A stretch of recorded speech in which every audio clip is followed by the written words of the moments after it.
George was a giant, the scruffiest giant in town. He always wore the same pair of old brown sandals and the same old patched-up gown. Oh, I wish I wasn't the scruffiest giant in town.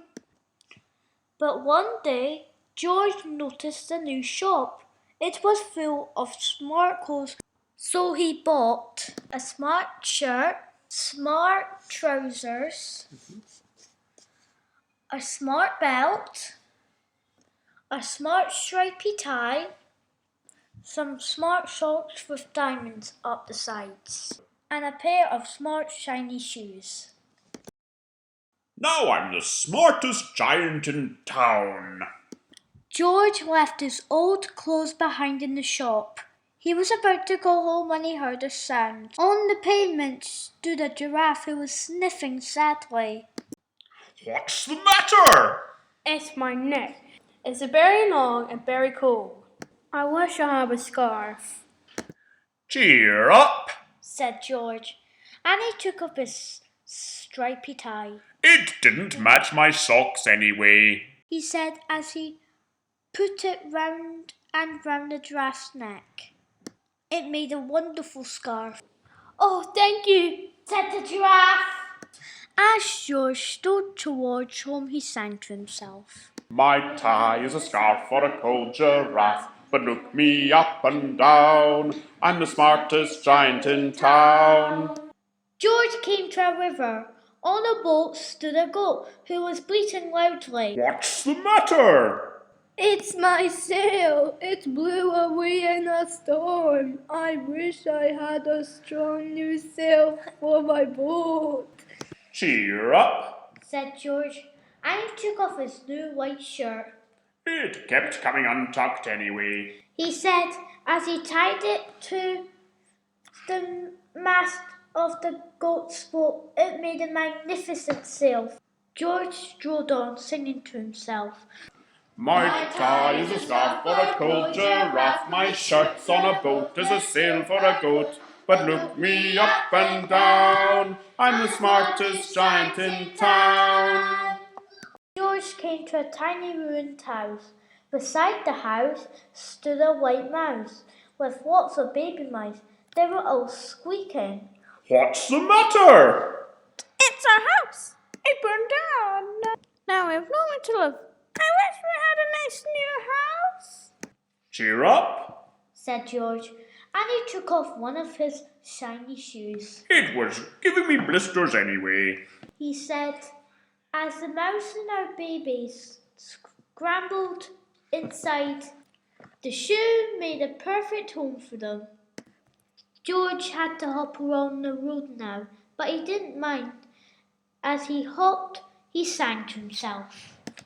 My tie is a scarf for a cold giraffe, my shirt's on a boat as a sail for a goat, my shoe is a house for a little white mouse, but look me up and down, I'm the smartest giant in town. George came to a campsite. Beside a tent stood a fox who was crying. What's the matter? It's my sleeping bag. I dropped it in the puddle. I wish I had a warm, dry sleeping bag.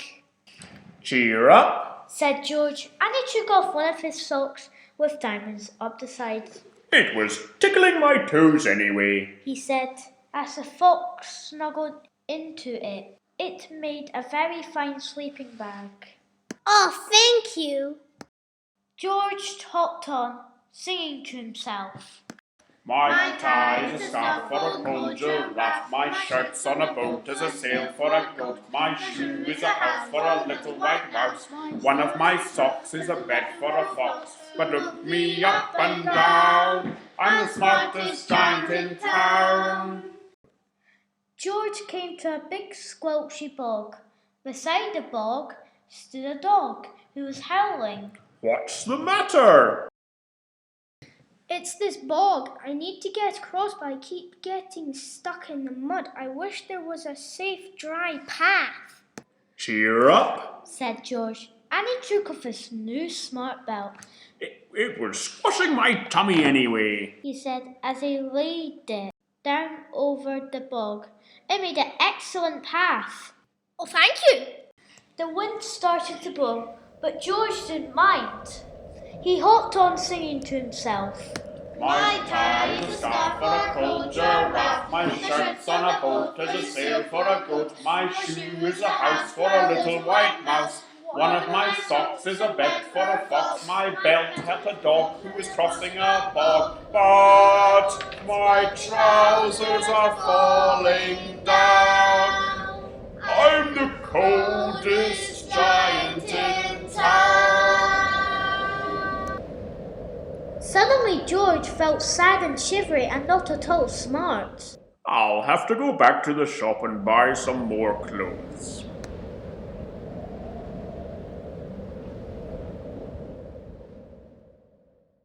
But when he got there, it was closed. Oh no! He sank down onto the doorstep, and a tear ran down his nose. He felt as sad as all the animals that he had met on his way home. Then, out of the corner of his eye, he saw a bag with something familiar poking out of the top. George took a closer look. My gown! My dear old gown and sandals! George put them on. They felt wonderfully comfortable. I'm the coziest giant in town.